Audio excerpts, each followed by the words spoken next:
আমাদের সবার একটা কিন্তু বদ অভ্যেস। আমরা আমাদের ফোনের জিমেলটা কিন্তু দেখতে পাই, কিন্তু পাসওয়ার্ডটা দেখতে পাই না। তো আমরা সবসময় প্রায় এই পাসওয়ার্ড ভুলে গিয়ে থাকি। তো আপনি চাইলে আপনার জিমেলের পাসওয়ার্ড আপনার ফোন থেকেই দেখে নিতে পারবেন এবং কোথাও গিয়ে করতে হবে না বা ফরওয়ার্ড করতে হবে না। শুধু জিমেলের পাসওয়ার্ড না, যদি আপনার ফোনে ফেসবুক থাকে, যদি ফেসবুকের পাসওয়ার্ড ভুলে গিয়ে থাকেন, যদি ইনস্টাগ্রামের পাসওয়ার্ড ভুলে গিয়ে থাকেন বা আদার্স যে অ্যাপগুলো আছে সেই অ্যাপের পাসওয়ার্ড যদি আপনি ভুলে গিয়ে থাকেন, তাহলে এই ভিডিওটা আপনার জন্য। পুরো সিস্টেমটা দেখুন কিভাবে এই পাসওয়ার্ডগুলো আপনি দেখে নিতে পারবেন। তো চলুন আপনি আপনার ফোনের সেটিংসে চলে যান। সেটিংসে গিয়ে অন করুন। স্ক্রল করে নিচের দিকে আসুন, দেখুন যে গুগল বলে একটা অপশন আছে। গুগলে ক্লিক করুন।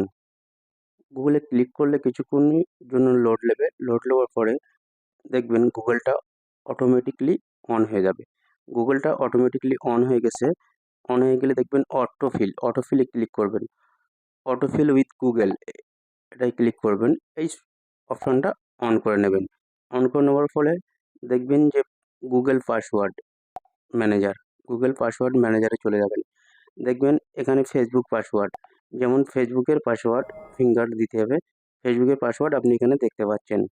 আপনার যে কোনো জিনিসের আপনার গুগলের পাসওয়ার্ড এখানে আপনি শো করবে গুগলের পাসওয়ার্ড। অতএব আপনার সব পাসওয়ার্ড আপনি দেখে নিতে পারবেন। এই আইকনে চোখ আইকনে হাত দিলে আপনি আপনার পাসওয়ার্ডটা দেখতে পারবেন। তো এভাবে আপনি আপনার পাসওয়ার্ডটা খুব সহজে রিকভারি করতে পারবেন। আশা করি ভিডিওটা ভালো লাগলে শেয়ার করবেন এবং কমেন্ট করে জানাবেন। ভালো থাকবেন, সুস্থ থাকবেন।